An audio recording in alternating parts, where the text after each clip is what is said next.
Hey folks, my name is Mike. This is KEI Fabrication and welcome to my shop. And this is my most recent project, and this is my shop truck, my daily driver, my race truck, my garbage truck, and my all-around performance vehicle. It is a junkyard build where we drag two vehicles out of two different junkyards and combine them to make one performance vehicle. If you want to follow along with the channel, you can see the progress of the build on this truck and all the modifications that have been made. We've got a bunch more new projects in the queue. We're looking forward to meeting more of you, and for those of you who've been with the channel for a while, thanks so much for watching. I appreciate your comments and the interaction and encouragement. Hopefully through this project we've gained some credibility with you folks, and let's see what's coming up next. Alright, so what I'm doing here is the paint that I used on everything under this truck just kind of fell off. I'm not real happy with the product that I chose, and I am using a new product. Hopefully we'll get some information on what works and what doesn't. So I've wire brushed everything. I've already done under the truck. The rear end's all done. The battery box is done. And I started wire brushing the frame. And I noticed some pinholes popping through. I was aware of this a while back, just kind of prolonging the fix. Obviously, I had made a repair to the back part of this frame section when I put the battery box cross tube in. I put plates on both sides, and I'm going to do the same thing. I'm going to continue on from here and come up to here. I just took the old frame tester and went from top to bottom, and this is a trap because you've got this thing here, it fills up with sediment and then it goes back down, so it's kind of where stuff tends to settle. And I'm just going to cut this section right out, put a plate in, and weld it back up. So let's do just that.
Alright, what you can see here is the accumulation of all the rust, and that's what rots the frame out. You can see I've got some squirrel nuts, and then mice have probably been running around in here. So what I'll do is I'll keep trimming it back till I get into good material all the way around, and then I'll put in the fish plate and weld it all up. So kind of a funny story for you folks, and the reason why this is relevant is because this is exactly how I got into driving Mazda trucks. Obviously they had some significant frame rot problems, just like the Toyota Tacomas and some of the other ones do today. When I first opened up my shop in the 90s, these trucks had the rot problem starting to surface, and of course People weren't done using them. They ran great. They didn't maybe even have a lot of miles on them, so they were interested in fixing them. So I kind of gained a reputation for repairing these Mazda truck frames. And I did Datsuns, Toyotas, the Toyota four-wheel drives, and I kind of developed a system where I would cut this back to the good metal because no rust really transpired on the upper side of the frame. So you got into good full thickness factory metal up here, and then I would put a L bracket in because, as you'll see in a few minutes, I've actually got to cut this out to good metal on the other side because all of this sediment that collects moisture sits in here and it actually rots out, and I've got a couple of holes that surfaced in the bottom of this frame. So I'll address that now, but that's exactly why and how I developed the method to repair these. Is I had an L bracket that welded along the top, and then it overlapped the bottom just like the factory does, and then welded along the double thickness metal on the bottom. So as I got the reputation for being the guy, the go-to guy to fix these frames on these import trucks, I would cut them all open and I would empty them all out, and I would always have these piles of. So one day I took a container and I swept all of the parts and pieces and all the chunks and all the rust and everything into a container, and I labeled it Mazda truck frame. So when somebody would show up and said, "Hey, I've got a Mazda truck frame that needs some rust repair, what can you do for me?" I said, "Oh, wait a minute, I got one in stock." And I'd go over and I'd grab it and I'd show it to the customer, and at least once the sense of humor wasn't appreciated, but I still got the job. But anyway, this isn't the actual bucket. I think I saved that bucket for like 20 some years and I finally got rid of it. So this is a reenactment, if you will. So as time went on, these trucks were getting retired. They weren't worth fixing anymore, and my wife would find them at yard sales for sale for really dirt cheap prices. And I bought my first one as a personal daily driver for $400 at a yard sale, fixed the frame, and I drove it for years and years and years. How I ended up with this truck right here is I actually bought this as a parts vehicle to keep my other one on the road. It needed a bed, it needed some various other things, and as I brought this truck inside to start taking it apart, I actually discovered that this one was in way better shape, and I ended up putting another Mazda motor in it, new clutch, exhaust, and I drove the truck for 8 years. It was like 78,000 miles, and then I did the LS swap and all of these improvements. So that's the story behind how I personally got into Mazda trucks. I wasn't a Mazda truck enthusiast. I'm not a mini truck guy. I just had cheap transportation. It was very practical, and they were dirt cheap. And I bought probably another 4 or 5 parts trucks since then that were almost folded in two because the frames were so rotted. And I took various pieces and components, transmissions, fenders, anything else I needed to keep it running, alternators, starters, those sorts of things. So that's the story.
Obviously, one of the ways to check and see if you've got a rotted frame, first of all, there's plenty of access ports here that you can measure the thickness of. That's one key.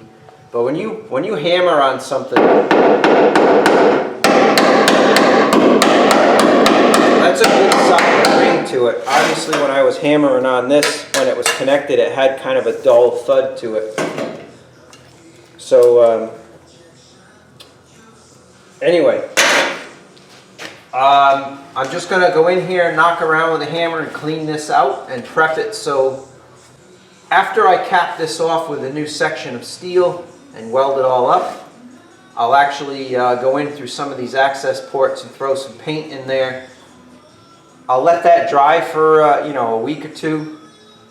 And one of the secrets to keeping these fully enclosed box frames is, first of all, you should stick an air hose in there and blow it out. Second of all, if there's any drain holes in the bottom that are captured with sediment and covered up, that just allows them to fill higher and higher with sediment and road grime.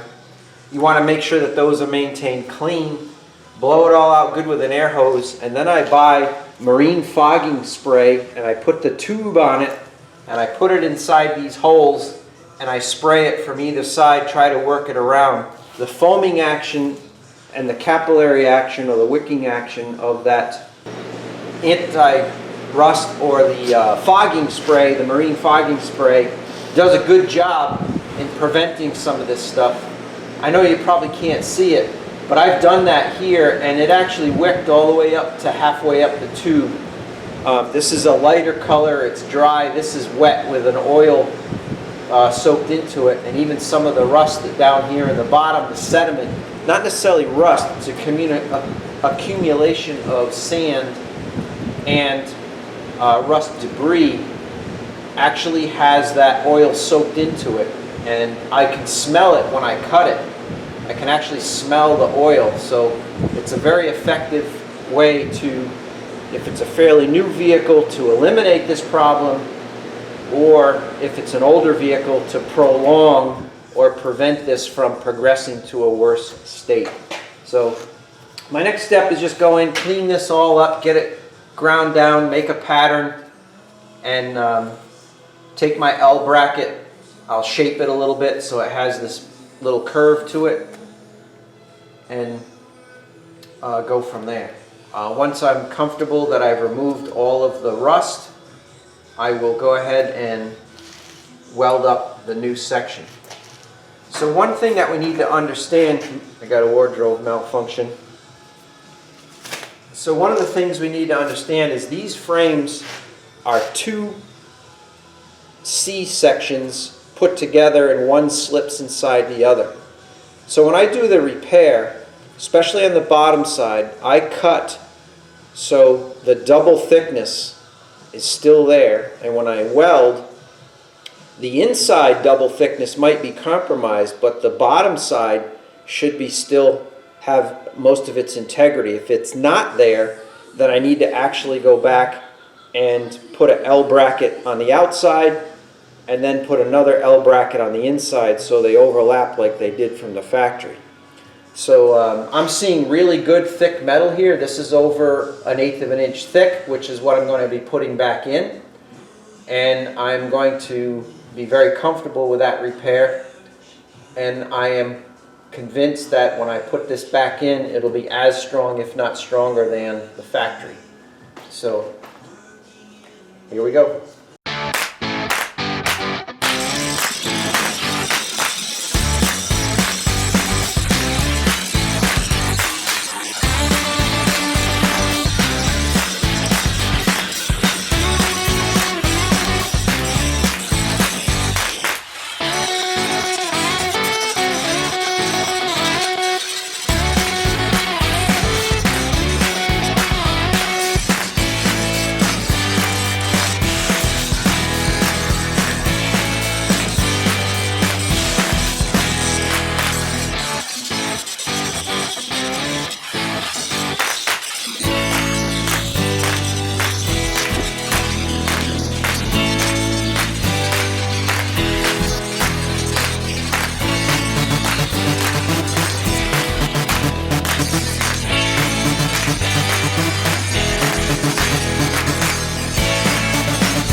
Alright, so what you can see here is I've roughed in a template for the outside, and what I've decided to do is kind of make the piece that's going to go in here, tack it in place, and then I will make up, that'll give me a nice solid edge along this back side, and I'll make a separate piece that comes up along the bottom and has the curve to it that's part of the Mazda frame. And once they're tacked together, I will take them off and I'll weld the inside, and that'll give me a nice strong weld where the transition from one to the other is. And then when it's all said and done and I weld up the outside, I can put a nice radius on it so it'll look like the rest of the frame. And I'm going to try and weld both to the frame and to this tube, because this tube is like a 120 wall or thicker, so there's some integrity there, and I'll burn into that transition from the vertical wall of the frame to the tube.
So now it's tacked in there and it's a nice vertical wall. I'm going to go in and make a template that butts up against the back side, and as I mentioned before, that'll give me the curvature in the frame that's required here, and it will give me the opportunity to weld the inside of that curve, and then when I final weld this on the outside, I can bevel it or radius it and not reduce the strength.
Okay, so I've completed the frame patch here on the Mazda over the top of the right rear